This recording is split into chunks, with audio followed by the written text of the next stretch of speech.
Welcome. തഹ്മനാണ്. Pathology cell injury video സീരീസിൽ ഈ വീഡിയോ നമ്മൾ ഇൻട്രാസെല്ലുലാർ അക്യൂമുലേഷൻസിനെ പറ്റിയാണ് പറയുന്നത്. സോ നമ്മുടെ സെല്ലുകളിൽ ഫിസിയോളജിക്കൽ ഓർ പാത്തോളജിക്കലായും അക്യൂമുലേറ്റ് ചെയ്യുന്ന സബ്സ്റ്റൻസിനെ പറ്റിയാണ് നമ്മൾ പറയുന്നത്. സോ ഈ സബ്സ്റ്റൻസിന്റെ സ്റ്റെയിൻ ചെയ്യാനുള്ള സബ്സ്റ്റൻസും അതിനെപ്പറ്റി നമ്മൾ സ്റ്റെയിനിങ്ങിനെ കുറിച്ചും നമ്മളൊന്ന് പറഞ്ഞു പോകും. ആൻഡ് ദീ സബ്സ്റ്റൻസസ് ക്യാൻ ബി എൻഡോജീനിയസ് ആകാം. എൻഡോജീനിയസ് എന്ന് വെച്ചാൽ ശരീരത്തിനകത്ത് തന്നെ ഉള്ള സബ്സ്റ്റൻസസ് നമ്മുടെ ശരീരം നോർമലായി ഉണ്ടാക്കുന്നതാകാം. ചിലപ്പോൾ ഇത് എക്സസ് ഇൻക്രീസ്ഡ് എമൗണ്ടിലായിരിക്കും ഉണ്ടാവുക. ഓർ അബ്നോർമൽ മെറ്റബോളിക് പ്രൊഡക്ട്സ് ആകാം. മെറ്റബോളിസം തകരാറിലായിട്ട് അബ്നോർമലായിട്ട് കൂടുതൽ ഉണ്ടാകാം. അല്ലെങ്കിൽ സെൽ ഇഞ്ചുറി മൂലമുള്ളതാകാം. അല്ലെങ്കിൽ പുറത്തു നിന്നുള്ള എക്സോജീനസ് ആയിരിക്കാം. പുറത്തു നിന്ന് ശരീരത്തിലേക്ക് എങ്ങനെയെങ്കിലും എത്തും. സോ എന്തായാലും intracellular accumulations are entry of endogenous or exogenous substances in to the cell. Unusual substance ആണെങ്കിലോ this can leads to some pathological problems ഒക്കെ ഉണ്ടാകും. Anyway some substances are infiltrated. So നമുക്കതിനെ ഇൻഫിൽട്രേഷൻ എന്നും പറയാറുണ്ട്. കാരണം അധികമായിട്ട് കയറുകയാണ് ഇൻഡോ ടിഷ്യൂസ്.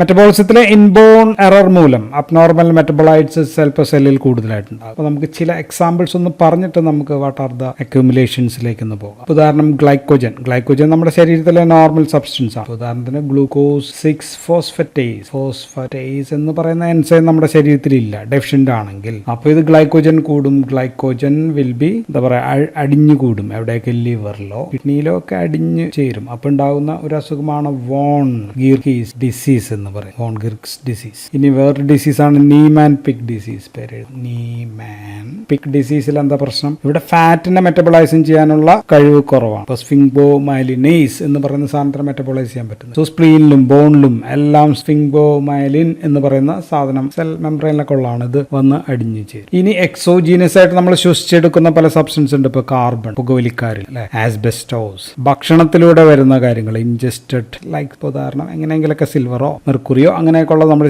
ശരീരത്തിൽ ലെഡൊക്കെ കയറിയാൽ ശരീരത്തിന്റെ വിവിധ ഭാഗങ്ങളിൽ അടിഞ്ഞുകൂടാം. സോ നമ്മളിവിടെ ഇങ്ങനെ ശരീരത്തിൽ അടിഞ്ഞുകൂടുന്ന സബ്സ്റ്റൻസിനെ നമ്മളൊന്ന് ക്ലാസിഫൈ ചെയ്യും. ദെൻ അവയ്ക്കെതിരെ എന്തെങ്കിലും ഉപയോഗിക്കുന്ന സ്റ്റെയിൻസ് ഉണ്ടെങ്കിൽ, സ്റ്റെയിനിങ് മെത്തേഡ്സിൽ ഉപയോഗിക്കുന്ന സംഭവം കൂടി നമുക്കൊന്ന് പറഞ്ഞു പോകണം. ചില മെഡിക്കൽ സ്ട്രീമിൽ സ്റ്റെയിനിങ് വെരി ഇമ്പോർട്ടന്റ് ആണ്. ചില ആൾക്കാർക്ക് ഇത് ഒട്ടും ആവശ്യമില്ല. പക്ഷെ ഞാനപ്പോൾ രണ്ടും ചേർത്തിട്ട് അങ്ങ് പറയാം. സോ ഇൻട്രാ സെല്ലുലാർ അക്യൂമുലേഷൻസിനെ പറ്റി നമുക്ക് പറയാം. നമുക്ക് ഇൻട്രാ സെല്ലുലാർ അക്യൂമുലേറ്റിംഗ് സംഭവങ്ങളെ കെമിക്കൽസിനെ ഒന്ന് തരംതിരിച്ചു കഴിഞ്ഞാൽ ഇറ്റ് ക്യാൻ ബി പിഗ്മെന്റ്സ് ആകാം. പല കളർ ചേർക്കുന്ന സംഭവങ്ങളൊക്കെയാണ് പിഗ്മെന്റ്സ് എന്ന് വിളിക്കുക. 2 it can be lipids or fat, കൊഴുപ്പുകൾ പോലുള്ള സംഭവങ്ങൾ. 3 പ്രോട്ടീൻസ് ആയിരിക്കാം, ഇൻട്രാസെല്ലുലാർ പ്രോട്ടീൻസ് ആയിട്ട് വരാം. 4 കാർബോഹൈഡ്രേറ്റ് പോലെയുള്ള ഗ്ലൈക്കോജനിക് സബ്സ്റ്റൻസ് ഓർ ഗ്ലൈക്കോജൻ പോലെയുള്ളവയാകാം. ദെൻ 5ാമത്തെ നമുക്ക് മിനറൽസ്, ഉദാഹരണം കാൽഷ്യം, കോപ്പർ അങ്ങനെയൊക്കെ പറഞ്ഞു. സോ ഇതിൽ കാൽഷ്യം നമ്മൾ ഓൾറെഡി ഇൻട്രാസെല്ലുലാർ അക്യൂമുലേഷൻസ് എന്ന ഹെഡിങ്ങിലല്ല, പാത്തോളജിക്കൽ കാൽസിഫിക്കേഷൻ എന്ന പ്രത്യേക ഹെഡിങ്ങിൽ നമ്മൾ വീഡിയോ ചെയ്തിട്ടുണ്ട്. അപ്പോൾ അതുകൊണ്ട് നമുക്ക് കാൽഷ്യം നമുക്കിവിടെ ഒഴിവാക്കാം. മറ്റുള്ളവയെ കുറിച്ച് പറയാം. സോ നമുക്ക്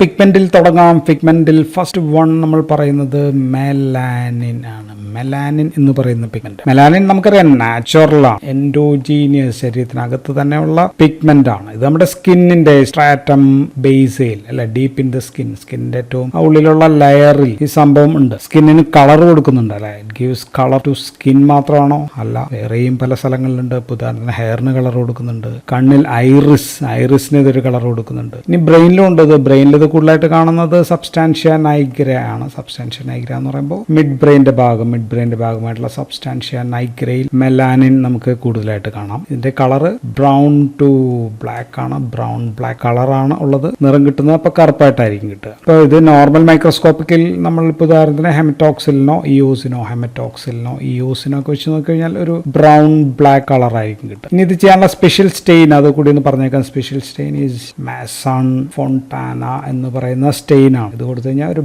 ബ്ലാക്ക് കളർ ആയിരിക്കും നമുക്ക്. ദെൻ ഇമ്മ്യൂണോ ഹിസ്റ്റോകെമിക്കൽ സ്റ്റെയിൻ ഉണ്ട്. അത് HNB45 ആണ്. സോ എൻഡോജീനിയസ് ആയിട്ടുള്ള ഒരു ബ്ലാക്ക് പിഗ്മെന്റ് ആണ് ഈ മെലാനിൻ എന്ന് പറയുന്നത്. So it's an intracellular accumulation ആണ്. ജസ്റ്റ് ഇതുവഴി പിഗ്മെന്റ്സ് കളറാണ് കിട്ടുക. അപ്പോൾ ഹൈപ്പർ പിഗ്മെന്റേഷൻ വരുന്ന ഒരു കണ്ടീഷൻസ് ഇപ്പോൾ നമ്മൾ പറയുകയാണെങ്കിൽ അഡിസൺസ് ഡിസീസിൽ ഹൈപ്പർ പിഗ്മെന്റേഷൻ വരാം. ദെൻ കൊളാസ്മയിൽ നമുക്ക് ഹൈപ്പർ പിഗ്മെന്റേഷൻ വരാം. ദെൻ ഹൈപ്പോ പിഗ്മെന്റേഷൻ വരുന്നത് ഇപ്പോൾ ഉദാഹരണം ആൽബിനിസം അല്ലെ, ഹൈപ്പോ പിഗ്മെന്റേഷൻ, വിറ്റിലിഗോ, ഇങ്ങനെയൊക്കെ ഹൈപ്പോ പിഗ്മെന്റേഷനും ഹൈപ്പർ പിഗ്മെന്റേഷൻ സ്റ്റേറ്റ് ഒക്കെ ഉണ്ട്. രണ്ടാമത്തെ പിഗ്മെന്റ് നമുക്ക് ഹീമോസിഡറിൻ പറയാം. ഹീമോസിഡറിൻ ഹീമോ അല്ലെ ബ്ലഡുമായിട്ട് ബന്ധപ്പെട്ടാണ്. സോ ഹെമറേജ്, ഹെമറ്റോമ ഒക്കെ ഉള്ള ഫോർമേഷൻ ഒക്കെ ഉള്ള ഭാഗത്ത് നമുക്ക് കാണാം. RBCയിൽ ഹീമോഗ്ലോബിനിൽ അയൺ ഉണ്ട്. So something related to iron കൂടിയാണ്. സോ ഹെമറ്റോക്രോമറ്റോസിസ് നമ്മൾ റെഗുലർ മൈക്രോസ്കോപ്പിൽ നോക്കി കഴിഞ്ഞാൽ ഒരു ഗോൾഡൻ യെല്ലോ കളറിലാണ് സംഭവം.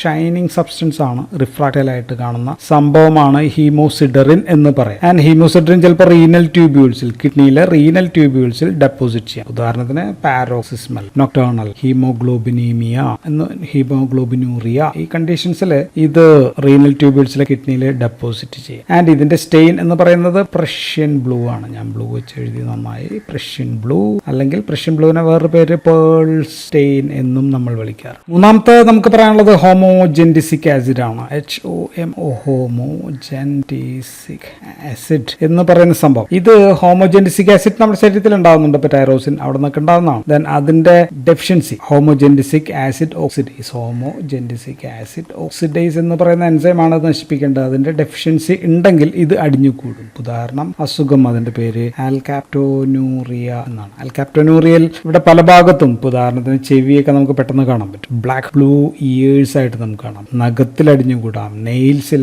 കാർട്ടിലേജിലൊക്കെ ഈ കളർ വേണമെങ്കിൽ അടിഞ്ഞുകൂടാം. ഇപ്പൊ യൂറിനിലൂടെ ഇത് പുറത്തു പോകുമ്പോൾ സെയിം കളർ ആണെങ്കിലും, പക്ഷെ നമ്മൾ യൂറിൻ കുറച്ച് ഒരു ട്യൂബിലെടുത്ത് കുറച്ച് നേരം വെക്കുകയാണെങ്കിൽ ഇറ്റ് വിൽ കം ബ്ലാക്ക് കളറായിട്ട്. Urine forms black. സോ ഇപ്പൊ മേത്തും ശരീരത്തും ഇവിടെ ഇങ്ങനെ ബ്ലാക്ക് കളർ ആവുന്നതിനെ നമ്മൾ വിളിക്കുന്നത് ഓക്രോനോസിസ് എന്നാണ്. സോ ഓക്രോനോസിസ് പോലുള്ള കണ്ടീഷൻസ് ഇത് ഉണ്ടാക്കാം. നാലാമത്തെ ഒരു പിഗ്മെന്റ് എഴുതിയേക്കാം, അത് കാർബൺ ആണ്. കാർബൺ നമ്മുടെ ശരീരത്തിൽ എക്സോജീനസ് ആണ്. ഇതൊക്കെ ഇൻഡോജീനസ് ആണെങ്കിൽ ഇത് എക്സോജീനസ് സബ്സ്റ്റൻസ് ആണ്. പുകവലിക്കൽ, ദെൻ കരി ഒക്കെ നമ്മൾ കൂടുതലായിട്ട് എക്സ്പോസ് ചെയ്ത് കഴിഞ്ഞാൽ നമ്മുടെ ശരീരത്തിലുണ്ട്. ലങ്സിലൊക്കെ മറ്റും this carbon can get accumulated. ഒരു കറുത്തിരിക്കും. അടുത്ത പിഗ്മെന്റ് ഒരു പ്രധാനപ്പെട്ട പിഗ്മെന്റ് ആണ്. പേര് ലിപ്പോഫ്യൂഷൻ, FUSCHIN അല്ലെങ്കിൽ ലിപ്പോക്രോം എന്നും നമ്മൾ കളറാണല്ലോ, ലിപ്പോക്രോം എന്നും വിളിക്കാം. സോ ഇതിപ്പോ ലിപ്പോ ഉണ്ട്, ലിപ്പിഡുമായിട്ട് ബന്ധപ്പെട്ടിട്ടുള്ള ഒരു സംഭവമാണ്. പക്ഷേ ദിസ് ഇസ് നമ്മൾ പറയുന്നത് പിഗ്മെന്റിലാണ്. സോ ലിപ്പിഡുമായിട്ട് ബന്ധപ്പെട്ടുള്ള ഒരു പ്രധാനപ്പെട്ട ഒരു pigment. And this is in ഏജിങ്ങിൽ വളരെ പ്രധാനപ്പെട്ട ഒരു മാർക്കറായിട്ട് നമുക്ക് പറയാം. സോ നമ്മൾ ദീർഘനാൾ, എത്ര നാൾ കൂടുതൽ ജീവിക്കും തോറും നമ്മുടെ ശരീരം ഈ ഫ്രീ റാഡിക്കൽസുമായിട്ട് മൂലമുള്ള ഇഞ്ചുറിക്ക് വിധേയമാകുന്നുണ്ട് അല്ലെ. ധാരാളം ഫ്രീ റാഡിക്കൽസ് ഉണ്ടാവുന്നുണ്ട്. അപ്പോൾ ഈ ഫ്രീ റാഡിക്കൽസ് എന്ത് ചെയ്യും? ഫ്രീ റാഡിക്കൽസ് പ്രധാനപ്പെട്ടതാണെങ്കിൽ ലിപ്പിഡ് പെറോക്സിഡേഷൻ ഉണ്ടാക്കാം. എവിടേക്കോ നമ്മൾ പറഞ്ഞിട്ടുണ്ട്. സോ ഇത് മൂലം ഉണ്ടാവുന്നതാണ് ഈ ലിപ്പോഫ്യൂഷൻ എന്ന് പറയുന്ന pigment. So this is a wear and tear pigment എന്ന് നമുക്ക് വിളിക്കാം. അല്ലെങ്കിൽ ഇത് സെനൈൽ അട്രോഫി അതിലൊക്കെയാണ് കൂടുതലായിട്ട് കാണാം. വയസ്സാകുമ്പോൾ നമ്മുടെ സെല്ലുകളൊക്കെ ഷ്രിങ്ക് ഒക്കെ ചെയ്യുന്നത് സെനൈൽ അട്രോഫി. സോ ഈ സെൽസ് മൈക്രോസ്കോപ്പിൽ നോക്കി കഴിഞ്ഞാൽ, ഇപ്പോൾ ഇത് സെല്ലാണെങ്കിൽ മൈക്രോസ്കോപ്പ് ഇത് ന്യൂക്ലിയസ് ആണെന്ന് വിചാരിക്കുക. ഓക്കെ, മൈക്രോസ്കോപ്പിൽ നോക്കിക്കഴിഞ്ഞാൽ പെരി ന്യൂക്ലിയർ പിഗ്മെന്റ് ഒരു ബ്രൗൺ കളറാണ്. Peri nuclear brown pigment. So keyword is peri nuclear എന്നുള്ളതാണ്. പെരി ന്യൂക്ലിയർ ബ്രൗൺ പിഗ്മെന്റ് ആയിട്ട് നെക്സ്റ്റ് ന്യൂക്ലിയസ് ആയിട്ട് ചുറ്റും കാണാം. ആൻഡ് ലിപ്പിഡ് സ്റ്റെയിൻ ചെയ്യാനുള്ള സ്റ്റെയിൻ നമുക്ക് ഏതൊക്കെ ഉപയോഗിക്കാം എന്ന് വെച്ച് കഴിഞ്ഞാൽ, ഇപ്പോൾ ഉദാഹരണത്തിന് ഓയിൽ റെഡ് എല്ലാം ലിപ്പിഡ്സിന് സ്റ്റെയിൻ ചെയ്യുന്ന സാധനങ്ങൾ തന്നെയാണിത്. മറ്റൊരെണ്ണം സുഡാൻ ബ്ലാക്ക് ബി നമുക്ക് ഉപയോഗിക്കാം. ദെൻ ഓസ്മിയം ടെട്രാ ഓക്സൈഡ് ഇതെല്ലാം നമുക്ക് ഉപയോഗിക്കാം. ദെൻ വിൽസ്റ്റൺ സ്റ്റെയിൻ അത് നമുക്ക് ഉപയോഗിക്കാം. സോ ലിപ്പോഫ്യൂഷൻ ആണ് ഒരു പ്രധാനപ്പെട്ട പിഗ്മെന്റ്. പിന്നെ നമുക്ക് ലിപ്പിഡ്സ് ആൻഡ് ഫാറ്റ്.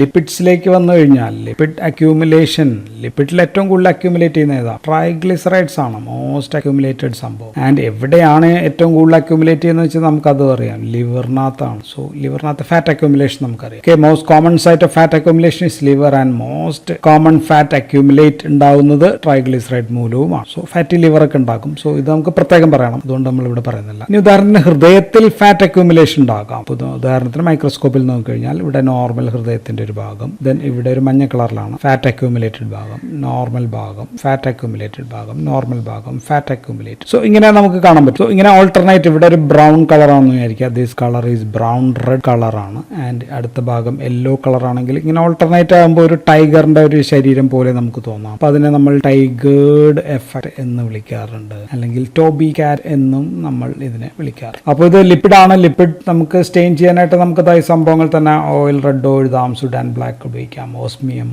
ഇത് രണ്ടൊക്കെ ഉപയോഗിച്ച് കഴിഞ്ഞാൽ ബ്ലാക്ക് കളറായിരിക്കും കിട്ടുക. ഇത് ഉപയോഗിച്ച് കഴിഞ്ഞാൽ ഇവിടെ തന്നെ പേരുണ്ട്, റെഡ് കളറായിരിക്കും നമുക്ക്. ദെൻ സുഡാൻ 4 ഉണ്ട്. ഓക്കെ, ആൻഡ് ഈ ഓയിൽ റെഡ് നമ്മൾ ഉപയോഗിക്കുകയാണെങ്കിൽ നമ്മൾ ഫ്രഷ് സാമ്പിളിലാണ്, ഫ്രഷ് അല്ലെങ്കിൽ നമ്മൾ ഇതിനെ ഫ്രോസൺ സാമ്പിൾസ്, അതിനകത്താണ് നമ്മൾ ഓയിൽ റെഡ്, ബാക്കിയുള്ളതിലൊന്നും ഉപയോഗിച്ചിട്ട് കാര്യമില്ല. ഇനി കൊളസ്ട്രോൾ, ഇത് ട്രൈഗ്ലിസറൈഡ് ഒക്കെ ആണെങ്കിൽ കൊളസ്ട്രോൾ അക്യൂമുലേഷൻ നമ്മൾ നോക്കിക്കഴിഞ്ഞാൽ ഗാൾ ബ്ലാഡറിൽ നമുക്ക് കൊളസ്ട്രോൾ ഡെപ്പോസിറ്റ് കാണാം ധാരാളം. ഓക്കെ, അപ്പോൾ അത് നമ്മൾ സ്ട്രോബെറി ഗോൾ ബ്ലാഡർ എന്നാണ് നമ്മൾ വിളിക്കുന്നത്. ഡെപ്പോസിഷൻ ഓഫ് കൊളസ്ട്രോൾ ആണ്. ഇനി കൊളസ്ട്രോൾ കൂടി കഴിഞ്ഞാൽ സ്കിന്നിന്റെ അടിയിലൊക്കെ ഡെപ്പോസിറ്റ് ചെയ്യാം, കണ്ണിന്റെ പോളയുടെ അടിയിൽ, ചെവിയുടെ സൈഡിൽ, അങ്ങനെയൊക്കെ ഉള്ളിടത്ത് സാന്തോമാസ് എന്ന് നമ്മൾ അതിനെ വിളിക്കാറുണ്ട്. കാർബോഹൈഡ്രേറ്റിൽ നമ്മൾ പറയാം ഗ്ലൈക്കോജൻ ആണ്. ഗ്ലൈക്കോജൻ ഡെപ്പോസിഷനെ കുറിച്ച് പറഞ്ഞു കഴിഞ്ഞാൽ പ്രത്യേകിച്ച് ഗ്ലൈക്കോജൻ സ്റ്റോറേജ് ഡിസീസസ് ഒരുപാടുണ്ട്. സോ ഡയബറ്റീസ് മെലിറ്റസ് ഇങ്ങനെയൊക്കെയുള്ള കണ്ടീഷൻസിൽ ഇപ്പോൾ ഗ്ലൂക്കോസ് മൂത്രത്തിൽ അധികമായി കഴിയുമ്പോൾ യൂറിനിലോ അല്ലെങ്കിൽ ബ്ലഡിൽ അധികമാകുമ്പോഴാണല്ലോ യൂറിൻ അധികമാകുക. അപ്പോൾ തിരിച്ചെടുക്കാൻ ശ്രമിക്കും, PCT വെച്ച് ഇത് കൂടുതൽ തിരിച്ചെടുക്കും. സോ അപ്പോൾ PCT ഇവിടുത്തെ സെല്ലിൽ, പ്രോക്സിമൽ കൺവല്യൂട്ടഡ് ട്യൂബ്യൂൾ സെല്ലിൽ കൂടുതലായിട്ട് ഗ്ലൈക്കോജൻ നമുക്ക് ഇത് ഇവിടുത്തെ സെല്ലാണെങ്കിൽ ഇവിടെ കൂടുതലായിട്ട് നമുക്ക് ഗ്ലൈക്കോജൻ നമുക്ക് കാണാൻ പറ്റും, ഗ്ലൈക്കോജൻ ഡെപ്പോസിഷൻ. സോ ഇങ്ങനെ കാണുന്നതാണ് അർമാനി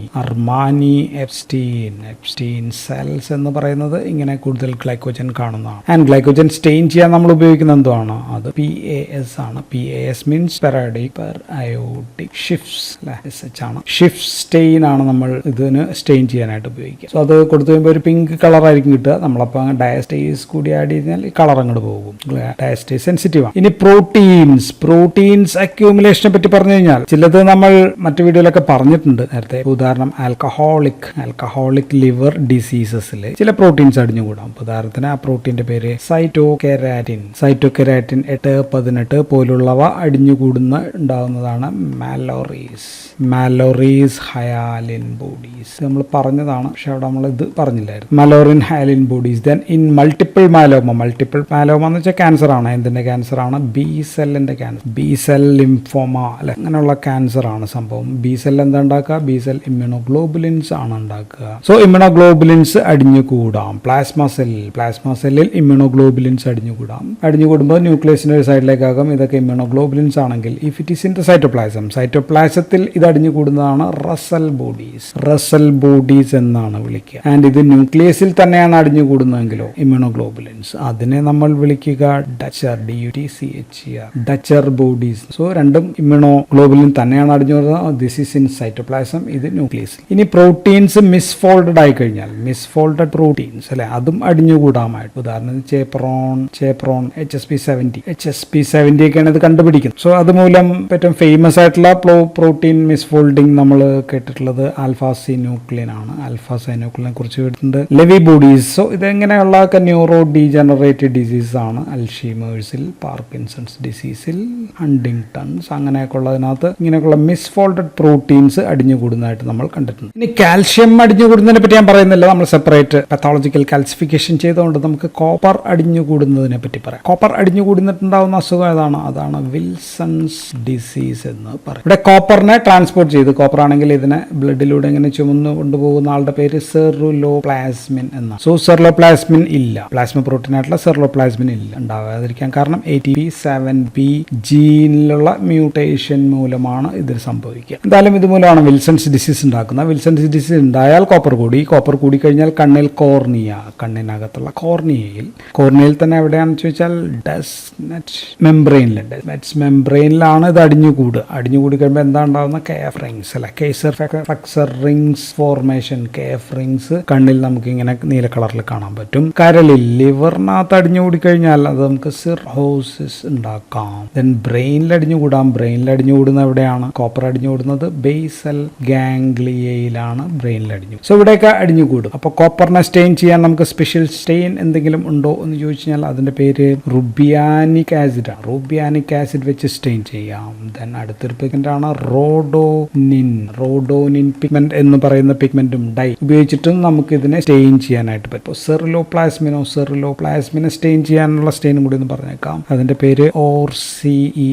ഓർസീൻ സ്റ്റെയിൻ വെച്ചിട്ട് നമുക്ക് സ്റ്റെയിൻ ചെയ്യാം. കോപ്പർ അല്ലാതെ സിൽവർ ചിലപ്പോൾ അടിഞ്ഞുകൂടാറുണ്ട്. സിൽവർ അടിഞ്ഞുകൂടുന്നതാണ് ആർഗൈറിയ എന്നാണ് പറയാ. ശരീരത്തിന്റെ സ്കിന്നിലും കണ്ണിലുമൊക്കെ അടിഞ്ഞുകൂടാം. ലെഡ് അടിഞ്ഞുകൂടാം. ലെഡ് പോയിസണിങ്ങിന്റെ സമയത്ത് ലെഡ് അടിഞ്ഞുകൂടുന്നത് ഗം ലൈനിലാണ്. ഗം ലൈനിൽ ഒരു ബ്ലാക്ക് കളറായിട്ട് അടിഞ്ഞുകൂടാം. മെലാനോസിസ് എന്ന് പറയുന്ന സംഭവം, മെലാനോസിസിൽ പിഗ്മെന്റ് അടിഞ്ഞുകൂടുന്നത് കോളനിലാണ്. സോ ഇങ്ങനെ ധാരാളം എക്സാമ്പിൾസ് ഒക്കെ നമുക്ക് പറയാം. So these are some of the intracellular accumulations. അപ്പോൾ നമ്മൾ മെറ്റൽസ് ആയിട്ടുള്ള കോപ്പറിനെ പറ്റി പറഞ്ഞു, പ്രോട്ടീനെ കുറിച്ച് പറഞ്ഞു, ഗ്ലൈക്കോജനെ കുറിച്ച് പറഞ്ഞു, പിഗ്മെന്റ്സിനെ കുറിച്ച് പറഞ്ഞു, ഫാറ്റിനെ കുറിച്ചും. So this is all about intracellular accumulations. Thank you for watching.